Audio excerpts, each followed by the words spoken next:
E olha só, gente, vamos falar de coisa séria agora. Quando se fala em sonho, é coisa séria, né? Concretizar o sonho da casa própria é a vontade de muitos brasileiros, né? A sua também. Mas é preciso ter alguns cuidados na hora de financiar uma casa ou um apartamento.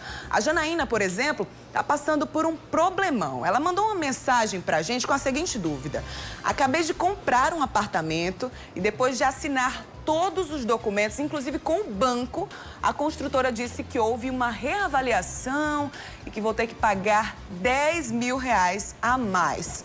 E aí perguntou, né? O que é que eu devo fazer? A Sheila Sodré e o advogado Vinícius Pereira estão aqui com a gente para nos ajudar a tirar essa dúvida, né? Primeiro, bom dia, pessoal. Bom dia, Bruna. Vinícius já estava falando aqui durante os bastidores, né, no intervalo, que é uma pergunta cheia de detalhes, né? Exato, com certeza. Primeiro, é grande satisfação para mim participar desse programa com vocês. E respondendo à pergunta, existem algumas vias que podem ser utilizadas para solucionar esse problema. A primeira via seria, por exemplo, no caso da verificação no contrato se existe alguma estipulação de multa, porque isso seria um descumprimento do contrato pela outra parte, que seria a empresa.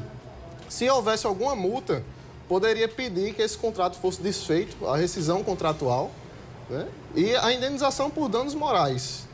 Algumas pessoas fazem também, inclusive, muitas vezes por orientações já através de advogado, que espere esse nome ser negativado. Né? Porque está sendo cobrado uma taxa, um valor indevidamente, e muitas vezes essas empresas já incluem o nome no SPC, no Serasa, e você espera esse nome ser incluído no SPC do Serasa para gerar o dano moral. Você recebeu a indenização por danos morais.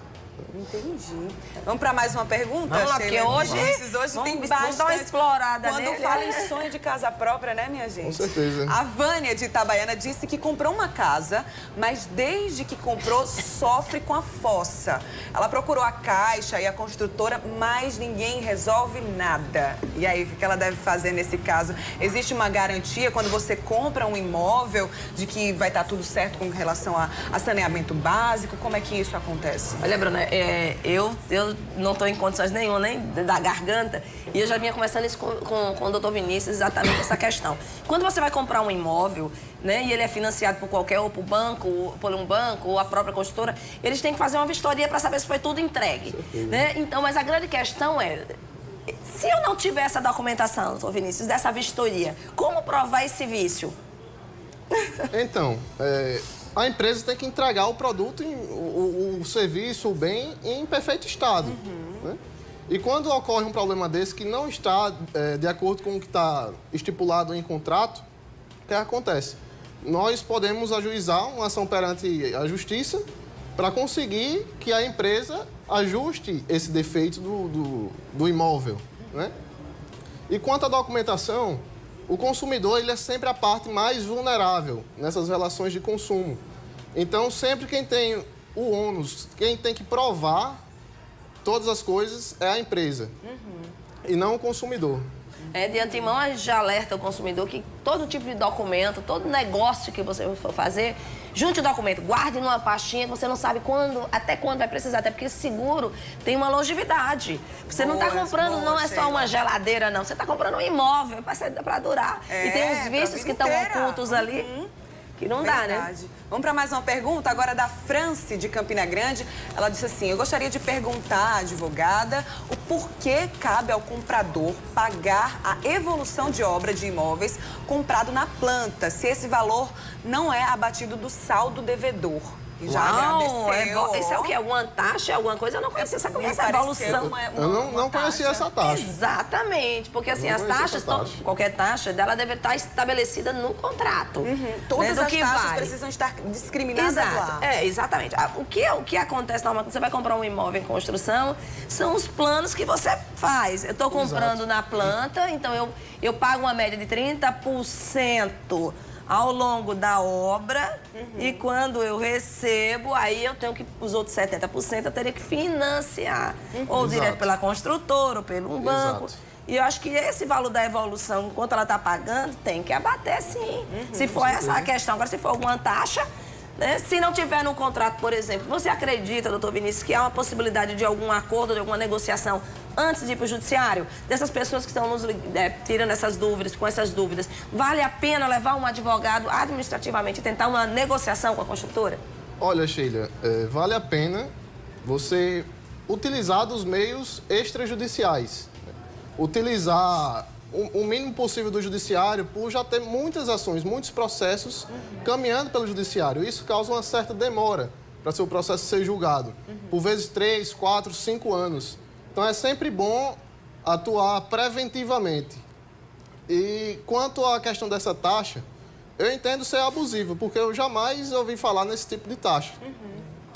E quanto a isso, o Código de Defesa do Consumidor prevê que toda taxa, toda cobrança abusiva deve ser restituída ao consumidor em dobro. Olha aí. Agora, Bruno, até eu tenho certeza que essa deve ser uma dúvida de nossos telespectadores, que eu preciso, por conta do tempo, que Vinícius responda. Que é no caso, por exemplo, eu paguei na planta, comprei um imóvel na planta, só que com a crise e com alguns problemas pessoais eu não consigo mais pagar esse imóvel. E aí eu não tenho como manter esse imóvel. O que fazer? Quanto é que eu tenho de direito de ressarcimento, já que eu vinha pagando enquanto ele estava sendo construída? A bola é sua. Boa pergunta. Então, eu gosto de adotar o que os tribunais de justiça, o Tribunal de Justiça de São Paulo já meio que definiu uma taxa média de 10% a 15%. Essas taxas são questões administrativas que a empresa gasta com custeio para documentação, enfim. Mas fora esse valor de 10% a 15%, todo o valor deve ser restituído ao consumidor. É possível que o consumidor possa desistir desse contrato. E sempre é bom verificar quais são as cláusulas de multa previstas no contrato. Às vezes a taxa vem até menor. Verificar se a taxa está acima desse padrão. Isso é bem importante. Vamos para a próxima pergunta? Vamos lá. Meu irmão comprou um apartamento no leilão da Caixa há mais de 3 anos e até hoje não recebeu porque o ex-dono se nega a sair. E a Caixa nem resolve e nem devolve o dinheiro. O caso está na justiça. O que é que deve fazer nesse caso? O irmão da Solange dos bancários, o que é que se deve fazer?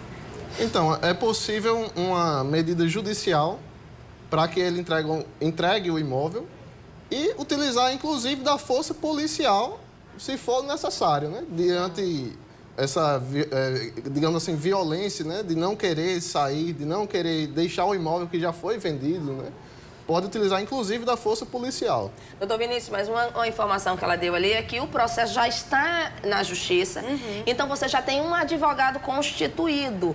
Então, o que eu acho que normalmente falta é o cliente dos colegas advogados, é realmente ir até o advogado e tirar todas as dúvidas. Gente, advogado não morde.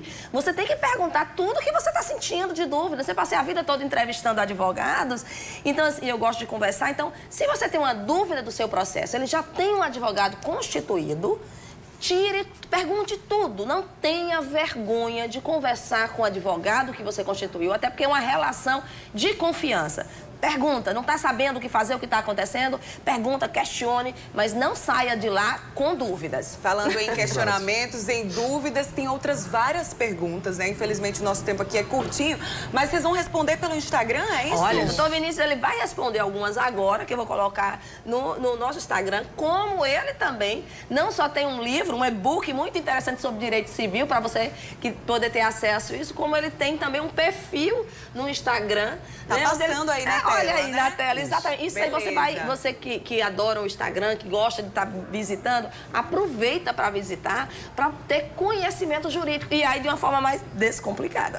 Isso. Ok, doutor Vinícius, Sheila, muito obrigada mais uma vez, obrigado também. pelos esclarecimentos. Tirou com certeza muitas dúvidas de todo mundo aí, viu? Inclusive, eu estou disposto a responder as perguntas que está lá no meu perfil, no Instagram, @processo civil descomplicado. Eu já coloquei lá o setor de perguntas. Só a pessoa perguntar que eu respondo imediatamente. Beleza.